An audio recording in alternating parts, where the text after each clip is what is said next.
Good day everyone, it's me again, Rose and AQUINO. For today's video, we will be talking about the rules of Frisbee or Ultimate. So without further ado, let's get started.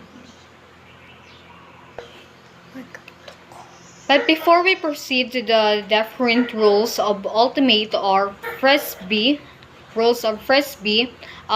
will define first if what is Ultimate or Frisbee. Ultimate is a seven-a-side team sport played with a flying disc. It is played on a rectangular field about half the width of a football field with an end zone at each end. The objective of each team is to score a goal by having a player catch a pass in the end zone that they are attacking. A thrower may not run with the disc, but may pass the disc in any direction of any teammate, and any pass is incomplete. A turnover occurs and the other team shall take position and attempt to score in the opposite zone. Games are typically played to 15 goals or around 100 minutes. Ultimate is self-officiated and not contact. The spirit of the game guides how players officiate the game and conduct themselves in the field. So let's proceed to the rule 1 of Ultimate, which is the spirit of the game. Ultimate is a non-contact, it is a self-officiated sport. All players are responsible for administering and adhering to the rules. Ultimate relies upon a spirit of the game that places the responsibility for fair play on every player. It is trusted that no player will intentionally break the rules. Thus, there are no harsh penalties for inadvertent breaches, but rather a method for resuming play in a manner which simulates what would most likely have occurred that there have been no breach. If there is deliberate of egregious breach of the rules of the spirit of the game, the captains should discuss this and determine an appropriate outcome, even if that outcome is not in accordance with a specific rule. And players should be mindful to the fact that they are acting as referees in any arbitration between teams. Players must know the rules, be fair-minded and objective, be truthful, explain their viewpoint clearly and briefly, and allow opponents a reasonable chance to speak. Consider their opponent's viewpoint and use respectful words and body language with consideration of potential cultural differences, and resolve disputes as quickly as possible, and make calls in a consistent manner throughout the game, and only make a call where a breach is significant to make a difference to the outcome of the action. Next is highly competitive play is encouraged but should never sacrifice the mutual respect between players, adherence to the agreed upon rules of the game, player safety, or the basic joy of the play. And the following actions are examples of good spirit. First, retracting a call when you no longer believe the call was correct. Checking in with an opponent on the sideline after a contentious interaction, and complimenting an opponent for good play or spirit, and introducing yourself to your opponent and reacting calmly towards disagreement or provocation. And the following actions are clear violations of the spirit of the game and must be avoided. And first, dangerous play and aggressive behavior, intentional fouling or other intentional rule breaches, and taunting and intimidating opposing players, and celebrating disrespectfully after scoring. making calls in retaliation to an opponent's call, and calling for a pass from an opposition player and other win at all cost behavior. Next, teams are guardians of the spirit of the game and must take responsibility for teaching their players in rules and good spirit, discipline teammates who display poor spirit, provide constructive feedback to other teams about what they are doing well or how to improve their adherence to the spirit of the game, and call a spirit stoppage to address spirit issues as appropriate. Next, in the case where a novice player is involved in a breach and does not know the rules, experienced players should assist to explain the breach. The experienced player who offers advice in rules and guides on field arbitration may supervise games involving beginners or younger players. Calls should be discussed by the players directly involved in the play and by players who had the best perspective on the play.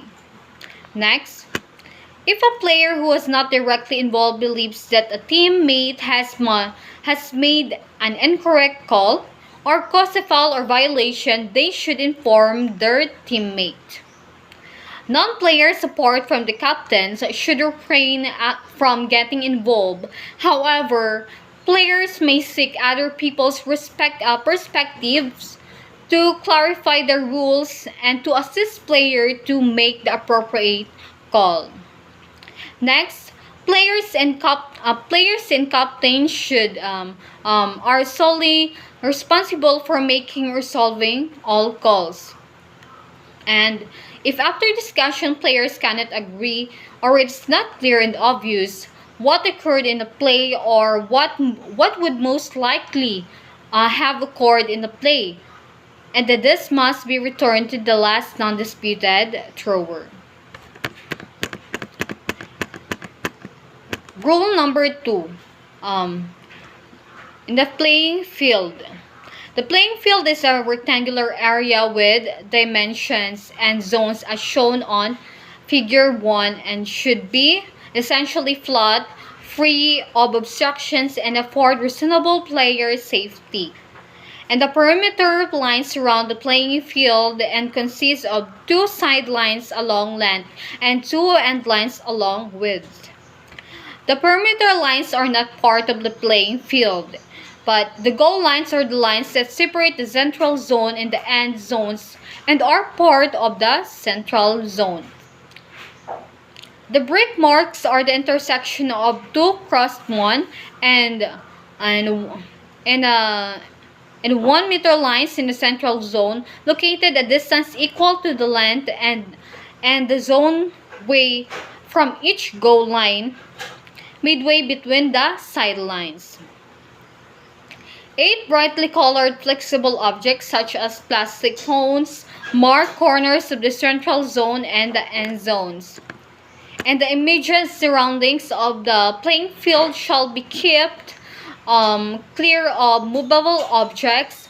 If play is obstructed by non-players or objects within 3 meters of perimeter line, any obstructed player or thrower in position may call violation.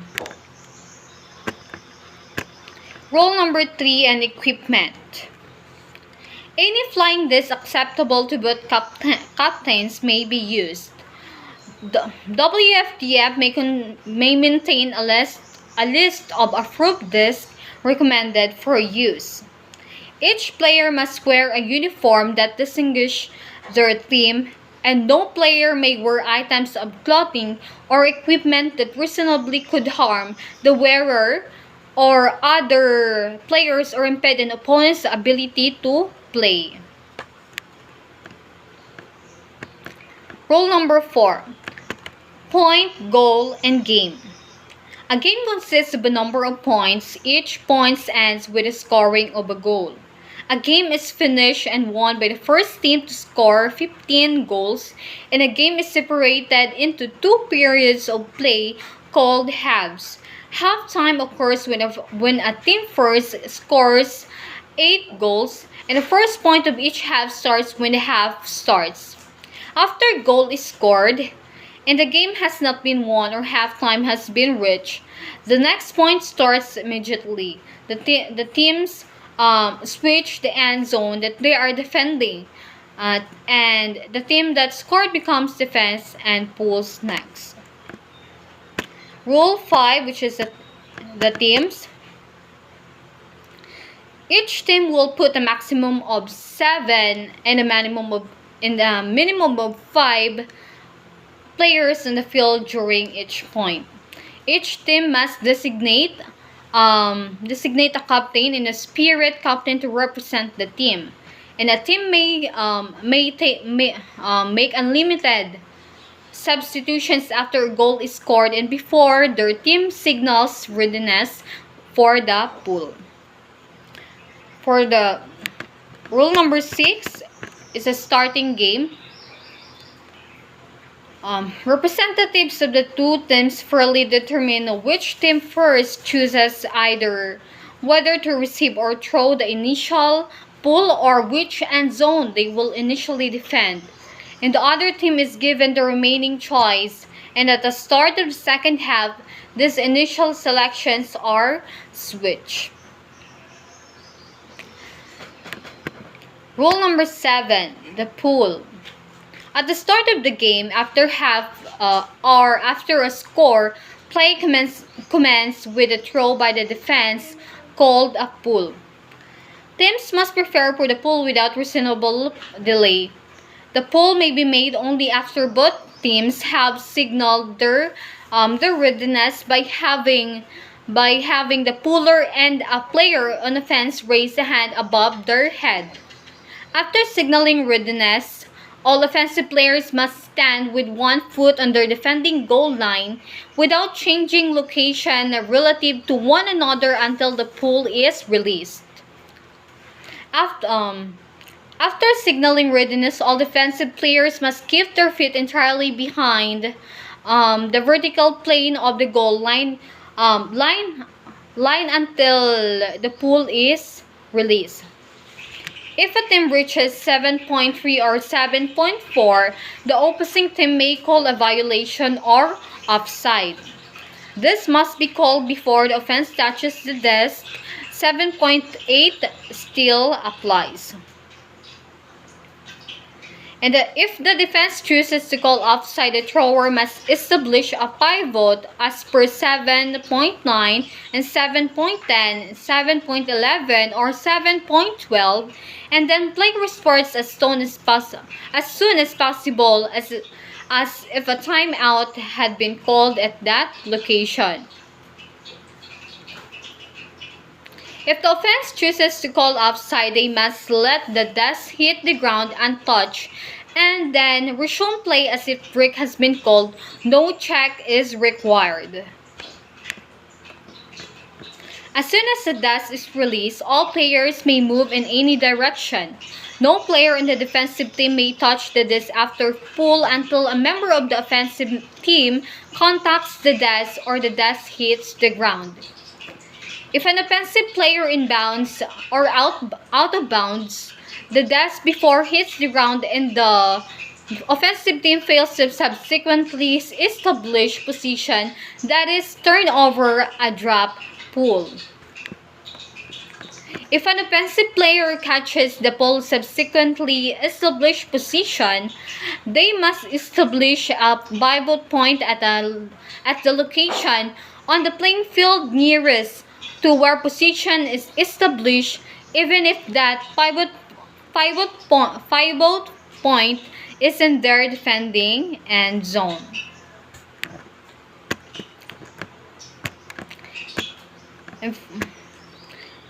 And let's proceed to rule number 8, which is the state of play.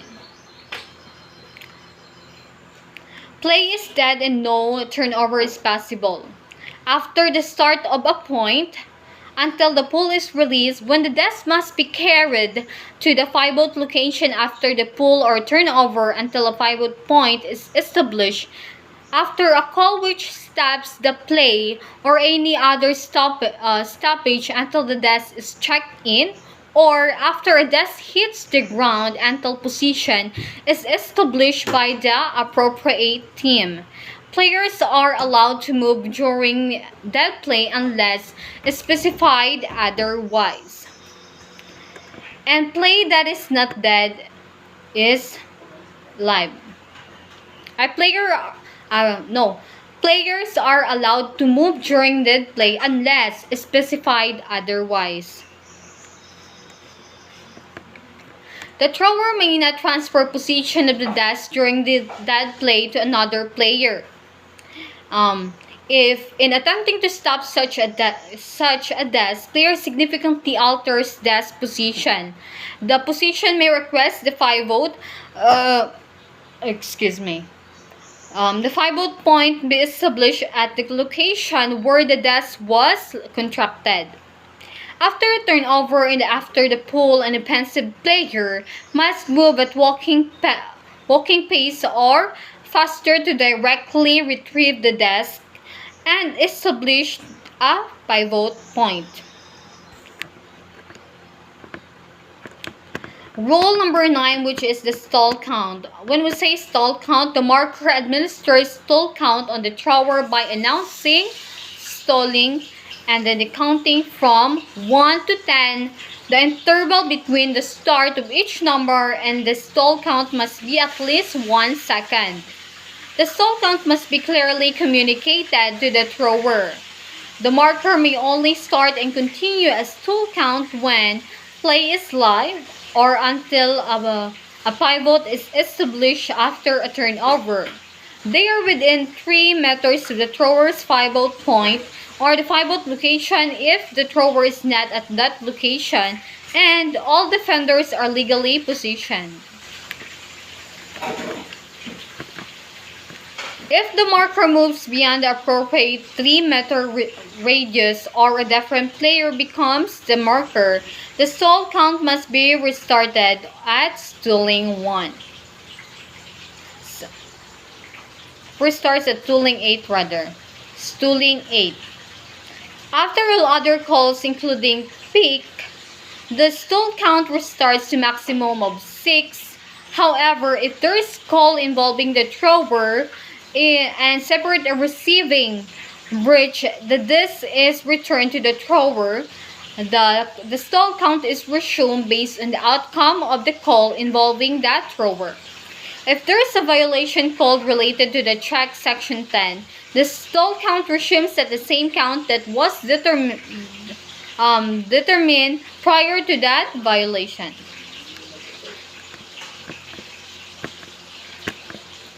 Then, let's proceed to rule number 10, which is the check. When we say the check, whenever play stops during a point for a foul, violation, contested turnover, specified turnover, contested goal, stoppage, discussion, or at the completion of a timeout, play must restart as quickly as possible with a check. The check may only be delayed for the discussion of a call. Player positioning after a call except in the case of a timeout unless specified otherwise. If play stops before a pass is thrown and all players must return to the location held where the call was made. If play stops after a pass is thrown, then if the desk is returned to the thrower, all players must return to the location they held when the thrower released the desk or the time of the call whichever is earlier. If the result of the play stands, all players must return to the location they held when either a player is in position or the disc hit the ground. Rule number 11, out of bounds. The entire playing field is in bounds.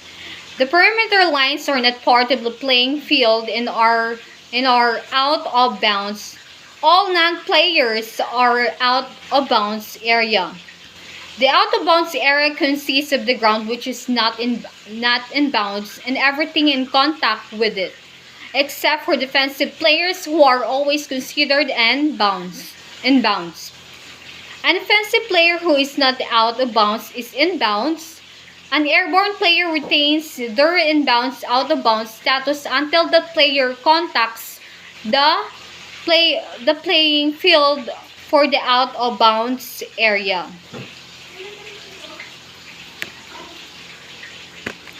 Rule number 12, which is the receivers and positioning. When we say receivers and positioning, a catch occurs when the player has a non-spinning trap between at least two body parts. A catch can enable a player to establish a position to the disc. If the player fails to maintain the catch due to subsequent ground contact related to the catch or contact related to the catch with a teammate or legitimately positioned a position player, position is then to have not occurred. After establishing position, that player becomes the thrower. If offensive and defensive players catch the disc simultaneously, the offense retains position. A player is in established position is entitled to remain in that position and must not be contracted by an opposing player. Rule number 13 is the turnovers.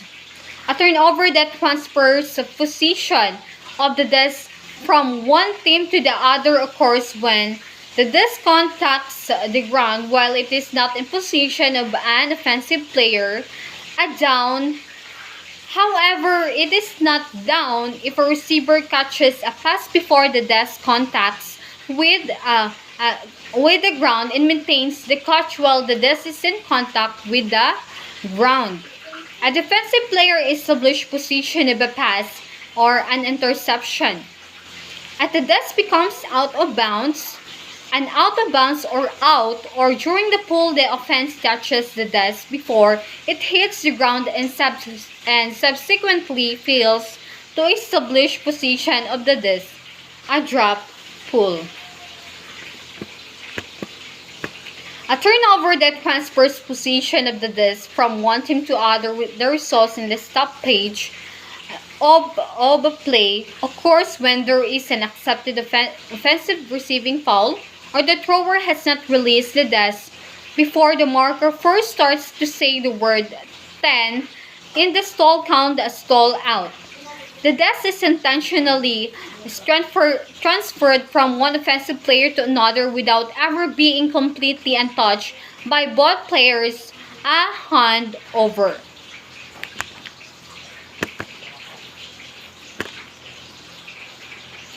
And rule number 14 is the scoring.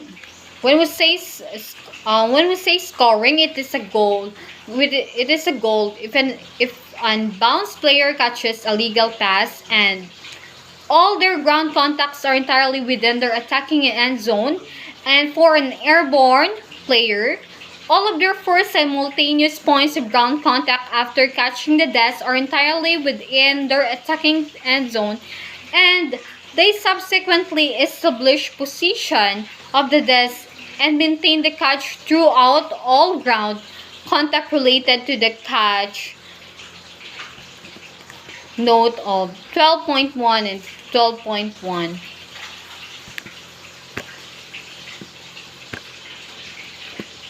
Rule 15. Rule number 15. Calling fouls, infractions, and violations. So first, a breach of the rules due to non-minor contact between two or more opposing players is a foul. A player intentionally initiating minor contact is still a breach of the rules but is to be treated as a violation and not a foul. A breach of the rules regarding a marking with travel breach is an infraction.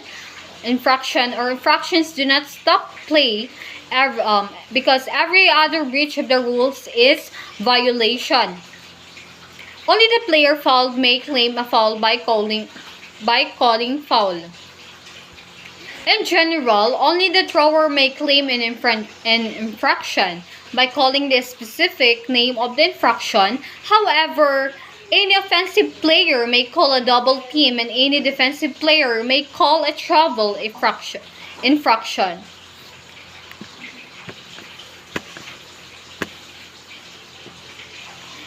If the player against whom the foul infraction or violation has been called disagrees that it occurred or does not think it is not correct call, they may call a contest. If a player making call subsequently determines that their call was incorrect, they can retract the call by calling retracted. The stall count resume as if an accepted breach has been caused by that player. If multiple breaches occur in the same play or play stops, the outcome should be resolved in the reverse sequence, latest breach first or earliest breach first. And lastly, players are encouraged to use the WFDF hand signals to communicate all calls. Rule number 16. Continuation after a call. Whenever a foul or violation call is made, or a player attempts to stop in a play, anyway play stops immediately and no turnover is possible, unless in situations specified in 15.9, 16.2, and 16.3, if a foul or violation when is called against the thrower and the thrower attempts a pass, or is called by a thrower during the act throwing, or is called or occurs when the desk in the air. Then play continues until position has been established. Regardless of when any call is made, if the players involved from both teams agree that the event or call did not affect the outcome, the play stands. This rule is not suspended by any other rule. If the play resulted in goal and the goal stands, if the play did not result in the goal, that affected players may make up any positional disadvantage caused by the event or call and restart with a check. Rule 17, which is the fouls. When you say fouls, it is a dangerous play. Actions demonstrating reckless disregard for the safety of fellow players or posing significant risk of injury to fellow players or other dangerously aggressive behaviors are considered dangerous play and must be treated as foul regardless of whether or when contact occurs. This rule is not superseded by any other foul rule. If the dangerous play call is accepted, this must be treated as the most relevant foul from section 17. Receiving fouls. A receiving foul occurs when a player initiates non-minor contact with an opponent before, while, or directly after either player makes a play on the disc. Contact with an opponent's arms or hands that occurs after the disc has been caught or after the opponent can no longer make a play on the disc. It is not a sufficient basis for a foul, but should be avoided, excluding contact related to section 17.1 and 17.3. Let's proceed.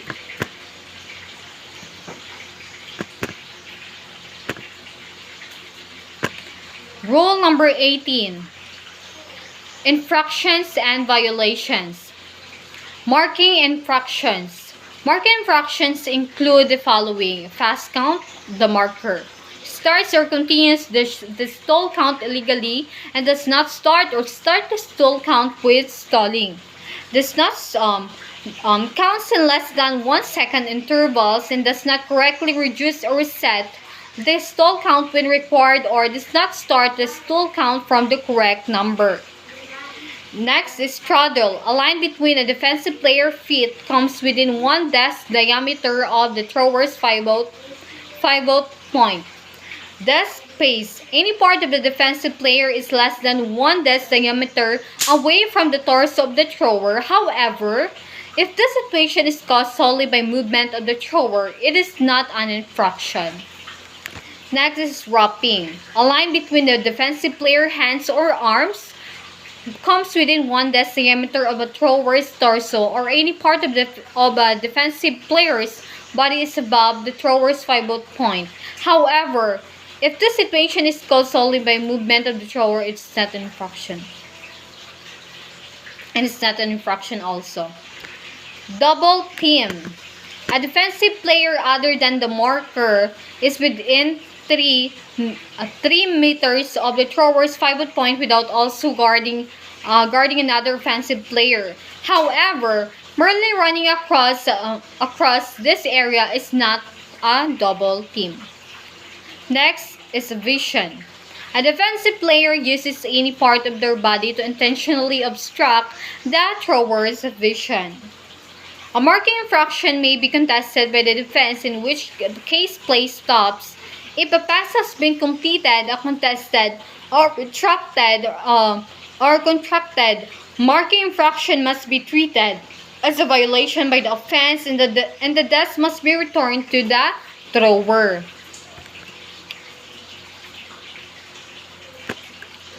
And rule number 19 is the safety stoppage. It's the injury stoppage. An injury stoppage injury may be called by the injury player or by any player on the injured player's team. If the injury was not caused by an opponent, the player must choose either to be substituted or to charge their own team with a timeout.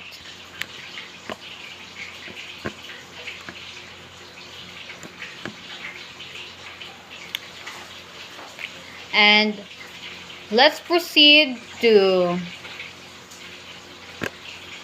and in addition, if the injury was caused by an opponent, the player may choose or to stay or to be substituted.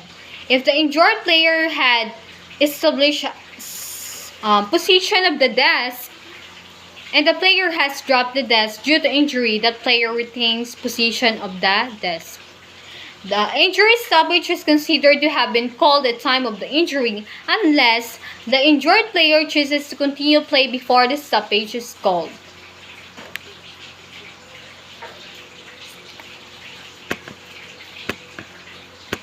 And rule number 20 is the timeouts. The player calling a timeout must from a tee with their hands or with one hand in the desk and should call timeout to opposition players. After the starts of a point and before both teams have signaled readiness, a player from either team may be called a timeout. The timeout extends the time between the starts of a point and subsequent pull by 75 seconds. After the pull, only a thrower with position of the desk may call a timeout. The time starts when T is formed and lasts 75 seconds. After such timeout, substitutions are not allowed except for injury. Play is restarted at the pivot location. The thrower must remain the same, and all other offensive players must establish a stationary position at any location. And once the offensive players have selected positions, defensive players must then establish a stationary position at any location. And the stall count starts at the maximum of 9. However, if the marker has been switched, the stall count restarts as stalling 1. And if the thrower attempts to call timeout while play is live, and when their team has no remaining timeouts, then the play is stopped. The marker must add 2 seconds to the stall count. They would have restarted play on before restarting play with a check. If this results in a stall count of 10 or above, this is a stall out turnover. And that would be all about the rules of ultimate or frisbee. Thank you.